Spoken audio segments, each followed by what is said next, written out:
কিরে, নতুন জুতা পাইলি কইতে, নতুন প্যান্ট পাইলি কইতে, গেঞ্জিটা তো সুন্দর আছে, এটা পাইলি কইতে? এটা সরি, এটা মনে কর আমাদের ওইখানে একটা নতুন শোরুম হয়েছে, ওইখান থেকে আমি পারচেজ করেছি। আগে ফুটপাতে থেকে কিনতাম, কিন্তু এখন ফুটপাতের থেকে কিনা বন্ধ করে দিয়েছি।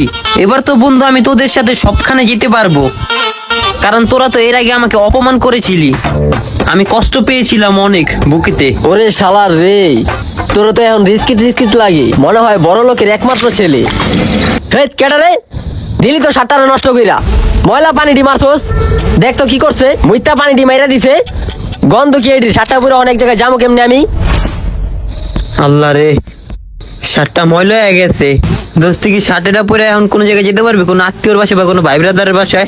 না বেটা, কিল্লিগা এই যে ময়লা হয়ে গেছে। দেখ বন্ধু, ওই দিন আমার পোশাক আশাক ভালো আছিল না, এই কারণে তোর ওই বন্ধুর বাসায় আমার নিয়ে যাত নাই। না নিয়ে যার কারণ কি? কারণ আমার পোশাক নোংরা, আর মা বাপ দেখলে কি কইব? নোংরা পোলাপাইনের লগে চলে। আসলে আমাকে এই সমাজটা পোশাক আশাককে মূল্যায়ন করে, মানুষের মূল্যায়ন করে না। যাগো ভালো পোশাক আশাক আছে না, নতুন চকচকা পোশাক পরে, চকচকা, কিন্তু হ্যাগো মন পুরান হয়ে জং খেয়ে গেছে, নতুন নায়িকা। আর কিছু মানুষ পুরান পোশাক আশাক পরে, কিন্তু হ্যাগো মন নতুন থাকে, কিন্তু এরা সমাজে দাম পায় না কিল্লেগা, মূল্যায়ন পায় না কিল্লেগা জানোস? কারণ ওই যে নতুন পোশাক নাই। এই সমাজে টেকা না থাকলেও চলবো, টাকা না থাকলেও চলবো, শুধু একটু নতুন পোশাক আশাক লাগবো।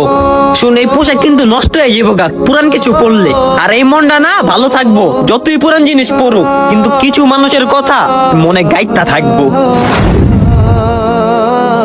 পোশাকটা যেই সমাজ মূল্যায়ন করে এই সমাজে বাস করতে চাই না। পোশাকটা যেই বন্ধু দাম দেয় সে বন্ধুর সাথে সম্পর্ক রাখতে চাই না। একটা কথা বলি, পোশাক পুরান হয় কিন্তু আমাদের মনটা পুরান হয় না।